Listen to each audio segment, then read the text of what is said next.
मातृभूमि न्यूज, मातृभूमि की आवाज, मातृभूमि के लिए। દેવભૂમિ દ્વારકાના બાલાપર વિસ્તારમાં ફરી એક વખત દાદાનું બુલડોઝર ફરી વળ્યું। સરકારી જગ્યા ઉપરના દબાણ ઉપર હાઈકોર્ટ દ્વારા આપવામાં આવ્યો હતો સ્ટેની મર્યાદા પૂર્ણ થતાં ફરી એક વખત બેટ દ્વારકાના બાલાપર વિસ્તારમાં ડિમોલેશન હાથ ધરવામાં આવ્યું। 8 જેટલા ધાર્મિક સ્થાન પર દાદાનું બુલડોઝર ફરી વળ્યું।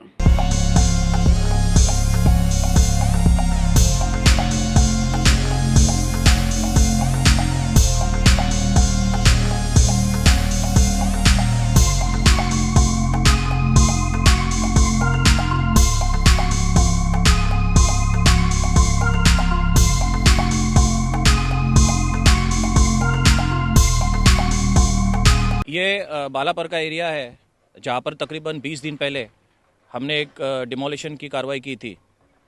उसके बाद यहाँ पर कुछ स्ट्रक्चर सरकारी गौचर की ज़मीन है उसके अंदर रह गए थे और वहाँ पर ऑनरेबल हाईकोर्ट का स्टे आ गया था।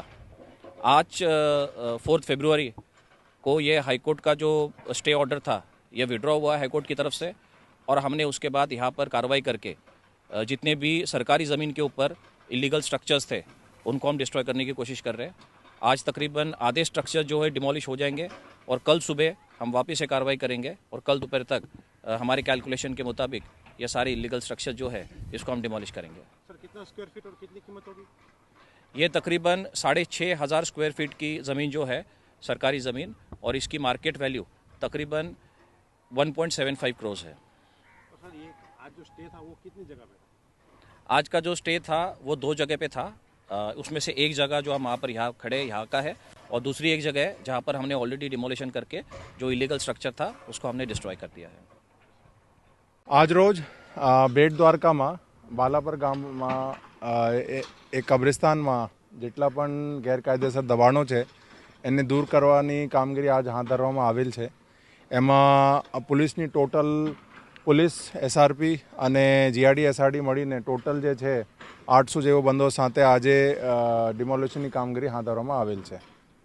સર ખાસ કરીને જે આ જગ્યા હતી વિવાદમાં હતી તો એનું શું હતું? એ જે જગ્યા હતી અહીંયા દબાણો હતા એના ઉપર હાઈકોર્ટમાં અરજી પણ થઈ।